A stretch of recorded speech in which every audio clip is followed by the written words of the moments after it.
sont prévus dans les 13 communes du district d'Abidjan. Patricia Omoetia pour les détails. Séance d'information et de sensibilisation à l'intention des tenancières de maquis.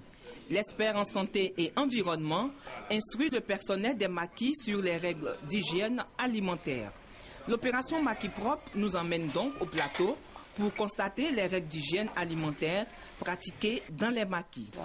L'hygiène, c'est ce que vous voyez vous-même là.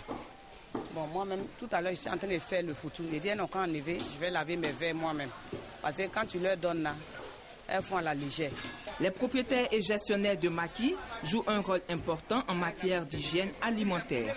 Il apparaît donc urgent de favoriser la culture de l'hygiène. Nous ne pouvons pas toucher l'aspect culinaire. Elles font bien la cuisine, mais l'environnement, et puis au plan vestimentaire également, et dans le choix des aliments, et puis ensuite dans l'entretien de la vaisselle. L'ONG Femmes en Action pour Jésus-Christ continue ses activités. Des campagnes de sensibilisation et du porte-à-porte sont prévues les jours prochains dans les 13 communes du district d'Abidjan.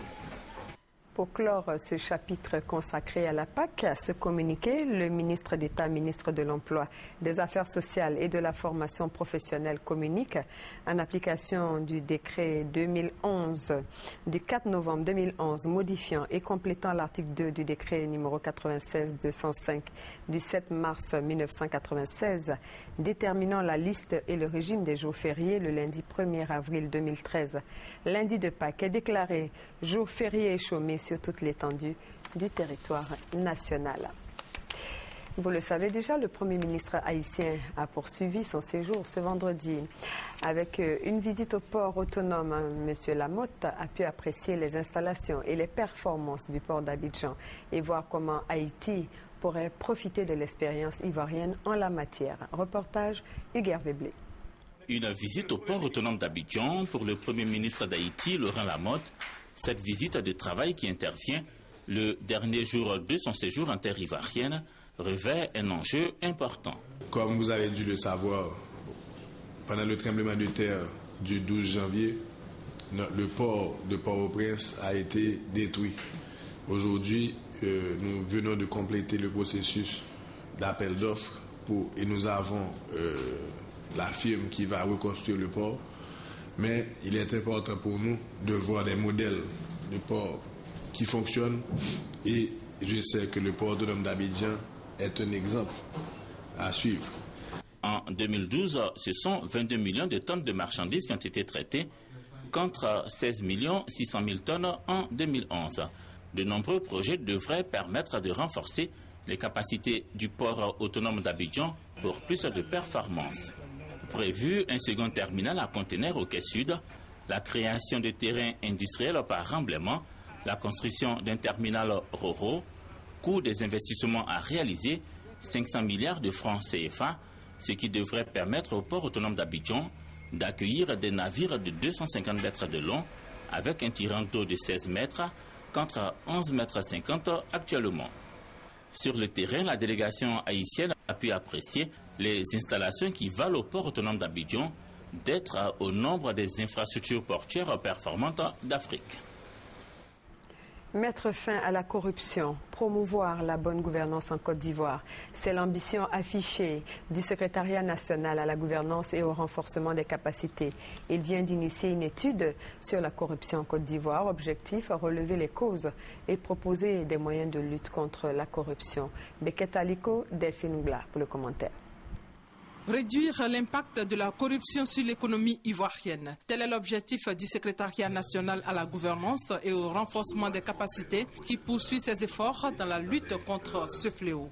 Concevoir, élaborer ce qu'on appelle le document cadre portant stratégie nationale de lutte contre la corruption qui va être avalisé encore par le Conseil et que la Côte d'Ivoire va appliquer définitivement pour éradiquer en tout cas le fléau. La stratégie, le plan national de bonne gouvernance qui a été élaboré par le secteur est la solution la plus adéquate pour arriver à faire évoluer les indicateurs de la corruption au niveau de MCC. L'an dernier, le programme d'appui à la gouvernance a accompagné les efforts du gouvernement dans la lutte contre la corruption. En 2013, d'autres défis restent encore à relever. Maintenant, il faudra passer à une seconde phase une phase de sensibilisation et une phase opérationnelle de mise en place des institutions qui vont s'occuper de la prévention, de la sensibilisation, mais également de la sanction, donc en matière de dysfonctionnement, en matière de corruption. Selon l'ONG Transparency International, la Côte d'Ivoire occupe la 130e place sur 182 pays évalués dans le domaine de la corruption en 2012. Les contrebandiers de la région du Tongpi ont du souci à se faire. Un important lot de produits prohibés, composés de cigarettes et de produits pharmaceutiques, a été saisi et détruit par la Direction régionale des douanes de Mans. Les faits avec Thérèse Tapé-Yoboué. Ce sont environ 24 000 kg de cigarettes et 86 colis de produits pharmaceutiques non enregistrés qui ont été détruits par le feu. Ces produits font partie d'un ensemble de marchandises saisies il y a quelques mois par les douaniers de Mans. Nos missions, en dehors des missions économiques, nous avons une mission de protection des populations, de la vie de tous les jours. Et nous avons pour objet aussi de protéger l'environnement et la santé publique. Désormais, nous sommes dans une dynamique de normalisation de la vie sociale, de la vie économique dans la région. L'incinération des produits prohibés et nocifs pour la santé des populations s'est faite en présence d'autorités administratives et sécuritaires de la région du Tongpi. Par sa proximité avec le Mali, la Guinée et le Libéria, la zone de Mans a été envahie par les produits frauduleux et prohibés du fait de la crise. Mais le colonel Adjo Jean-Claude et ses hommes entendent mettre un terme aux activités des fraudeurs et des contrebandiers dans cette partie du pays. Deuxième grand titre de ce journal, le prix du kilogramme de cacao est fixé à 700 francs CFA sur toute l'étendue du territoire pour ce qui est de la campagne intermédiaire. L'annonce a été faite ce vendredi par le Conseil du café et du cacao. Noël Niagnou. 1er avril 2013, démarrage de la campagne intermédiaire du cacao. Rassurez-vous, ce n'est pas un poison d'avril. Le Conseil du café cacao l'a annoncé ce vendredi au cours d'une rencontre avec la presse nationale et internationale.